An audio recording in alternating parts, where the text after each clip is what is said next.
Good morning, everyone. It's Tuesday, February 23rd. Coming to you live from Seoul, I'm Kim Mo-Gyan. Before we get started, these are the stories we're following at the top of the hour. Iran has reportedly reached an agreement with South Korea to release at least part of its assets frozen in Seoul. However, Seoul's foreign ministry says the issue needs consultations with related countries, including the U.S.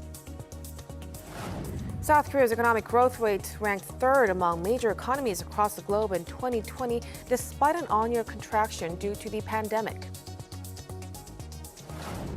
And the European Union says it is ready to impose sanctions on the Myanmar military junta that overthrew the civilian government in February. This comes after the public in Myanmar held one of their largest ever protests against the coup that's being dubbed the 22222 revolution. Our top story today, Iran has reportedly reached an agreement with South Korea to release at least part of the assets frozen in Seoul, with amounts said to be in the order of several billion US dollars. However, Seoul's foreign ministry says the issue needs consultations with related countries, including the United States. Our foreign affairs correspondent Yoon Jung-min starts us off. Regarding Iran's claims they reached an agreement with Seoul over frozen assets, South Korea's Foreign Affairs Ministry said it needs to consult with the U.S. and other related countries to clear technical issues when sending the money. It added that Tehran agreed on proposals by Seoul during a meeting between the South Korean ambassador to Iran, Yoo Jong-hyun, and Iran's central bank governor, Abdul Nasser Hemmadi, on Monday. Iran's central bank said on Monday that it had reached an agreement with South Korea to unfreeze Iranian assets in South Korean banks after weeks of intense negotiations. It said specific destinations and the amounts were determined. According to the report, Yoo said the South Korean government was ready to take any measures to free all the frozen assets without cap or limitations. While welcoming the agreement, Tehran reportedly said it would seek damages from South Korean banks over non-cooperation in recent years. Following the imposition of U.S. sanctions on Tehran, Iranian assets worth around $7 billion were frozen in South Korean banks. In January, Iran seized a South Korean-flagged vessel in the Persian Gulf, citing alleged environment pollution. It denied any link between the seizure and the asset issue, but has constantly complained about the frozen assets. Yoon Jung-min, Arirang News. Now, on the COVID-19 situation in South Korea, the country reported 357 new cases on Tuesday, remaining in the 300 range for the second straight day. Of the new cases, 330 were locally transmitted and 27 were from overseas. There were 11 more deaths, raising the death toll to 1,573. South Korea's total caseload has now surpassed the 87,000 mark. As cluster infections continue, Prime Minister Chung Se-kyun has warned businesses that do not abide by the distancing guidelines that they will not be eligible to receive a fourth round of disaster relief funds. With the highest COVID-19 death toll in the world, America's top infectious disease expert has criticized the COVID-19 response, calling it worse than most other countries. Our Lee Seung-jae has more. According to the top U.S. infectious diseases expert, Dr. Anthony Fauci, the United States has done worse than nearly every other country in the battle against COVID-19. Speaking to ABC's Good Morning America on Monday, Fauci said despite the U.S. being a highly developed, rich country, the country's poor response was the main reason why it's seeing the highest number of infections and deaths. However, rather than looking back, Fauci urged Americans to adhere to public health measures, including the wearing of face masks and social distancing. While the U.S. has the highest death toll in the world, Brazil has the second, with nearly 250,000 deaths. The country is not seeing any slowdown in the death toll. It has seen a daily average of more than 1,000 deaths over the past 32 days. Parts of the country have started expanding restrictions amid the resurgence. In Italy, the country decided Monday to extend its ban on travel between regions for a month due to an increase in new cases.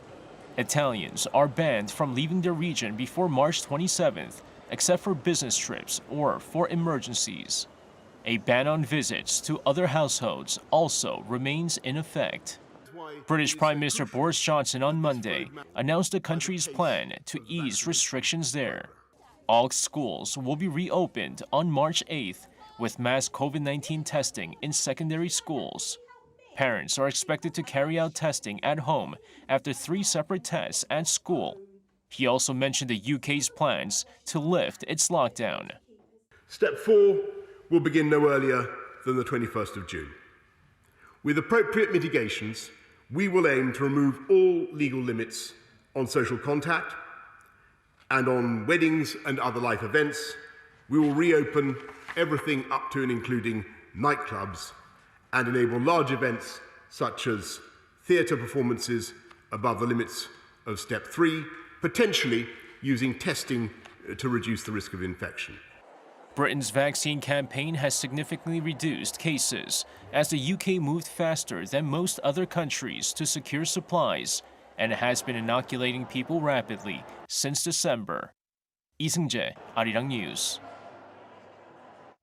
The U.S. remains focused on advancing North Korea's denuclearization process. That's according to Washington's Secretary of State Antony Blinken, who highlighted that the country will cooperate with its allies and partners to achieve such a goal. Blinken also addressed Iran, urging Tehran to abide by its agreements with the IAEA. Our Kim Hyo-sun reports.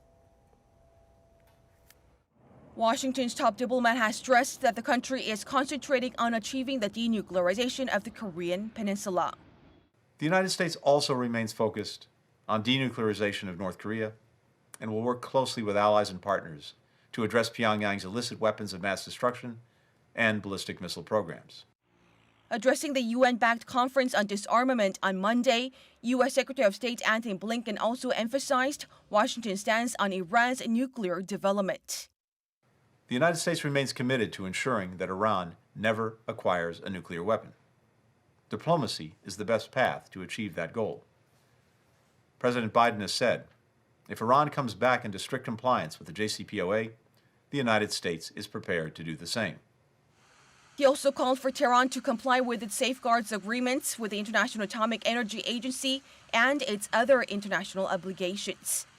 Such a remark comes as a UN nuclear watchdog announced Sunday that it had reached a deal with Iran to enable its inspectors to have access to verify and monitor nuclear activity in the country for the next 3 months, which potentially could lay the groundwork for Washington and Tehran to kickstart nuclear talks.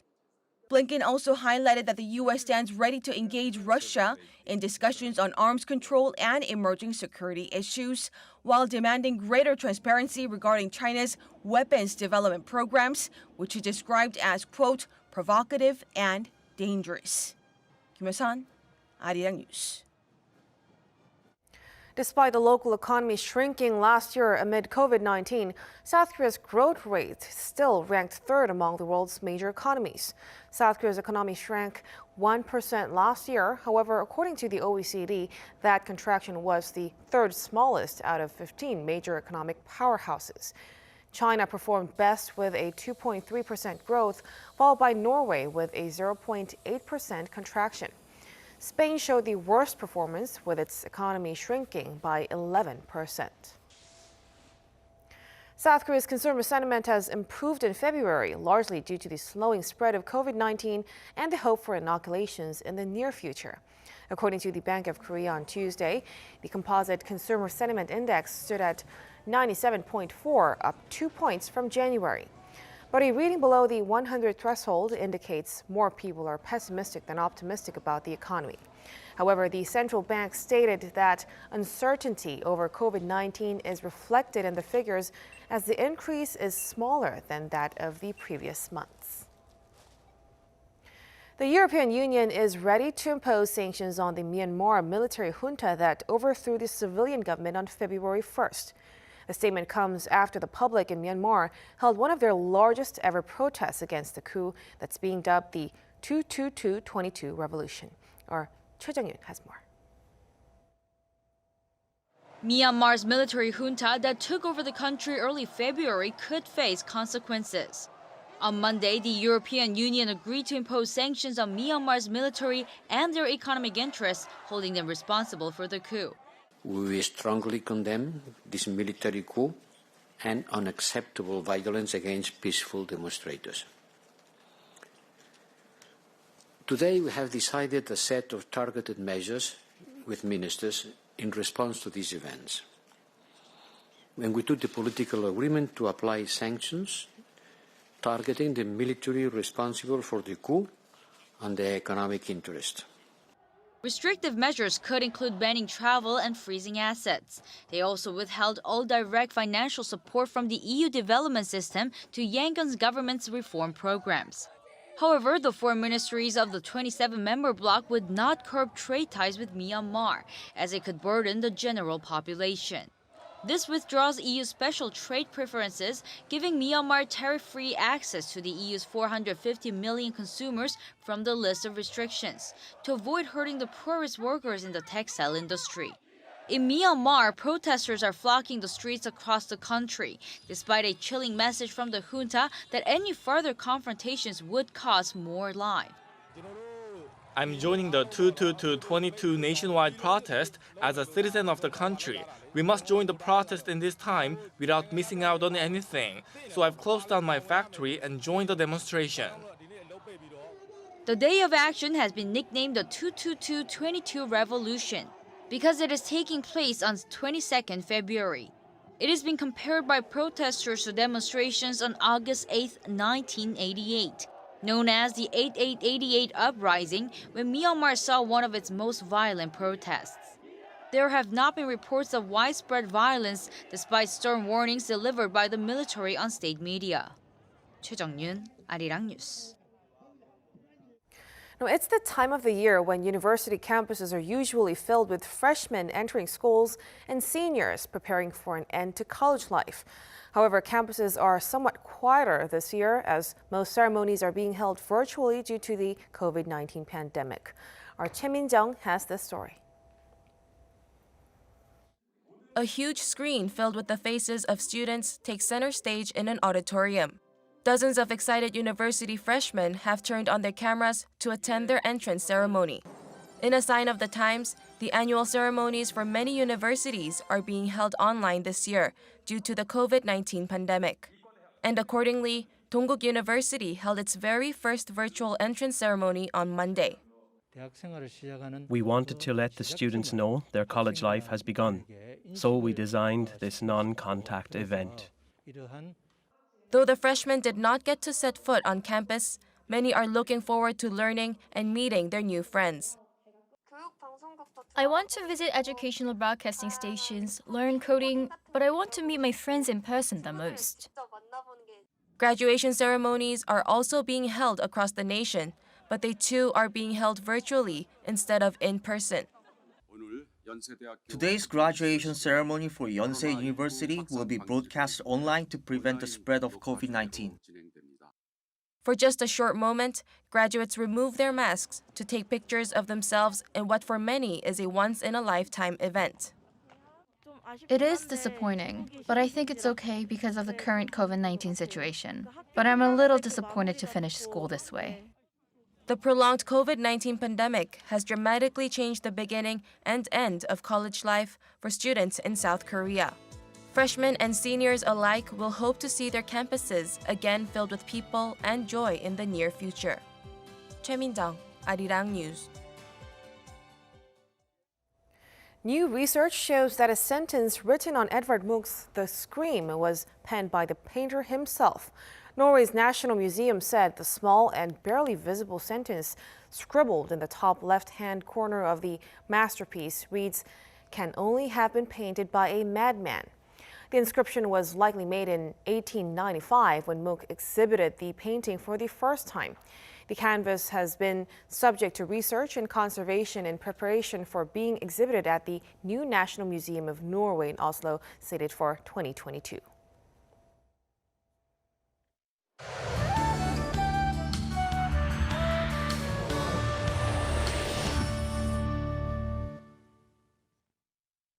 Good morning. Back to winter weather again. Cold air moved in last night, and we had sub-zero temperatures with cold wave advisories issuing across much of the country. So dress warmly on your way out today. Temperatures will not rise that much even in the afternoon. Highs will be 7 to 14 degrees lower than yesterday, and especially those on Jeju will notice a huge drop in readings from yesterday to mere single-digit afternoon highs. For other regions, Gwangju should get up to 8 degrees, Busan at 12 degrees this afternoon, but sunny skies and clean air will be featured throughout the day. Meanwhile, along the east coast and some inland regions will continue to see strong winds blowing in with dry weather alerts expanding to more inland areas. So please be extra careful about potential fires. Rain is not in the forecast for the regions in the east until next week. Meanwhile, the cold snap should ease tomorrow afternoon. That's Korea for you, and here's a look at the weather conditions around the world.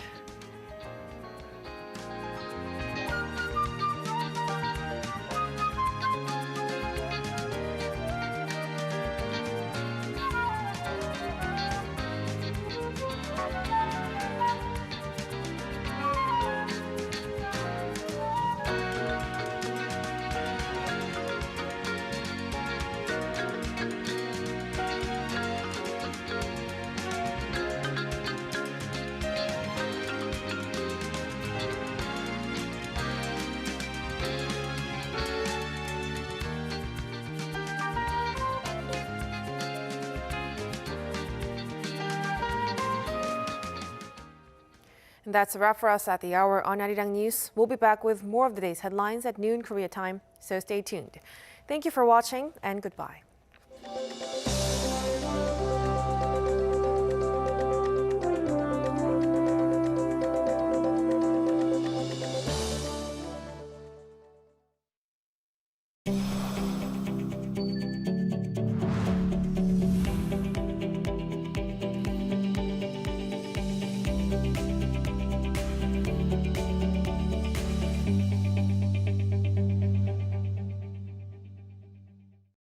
COVID-19 vaccinations in Korea are to begin on February 26th. The government has announced vaccination plans for February and March.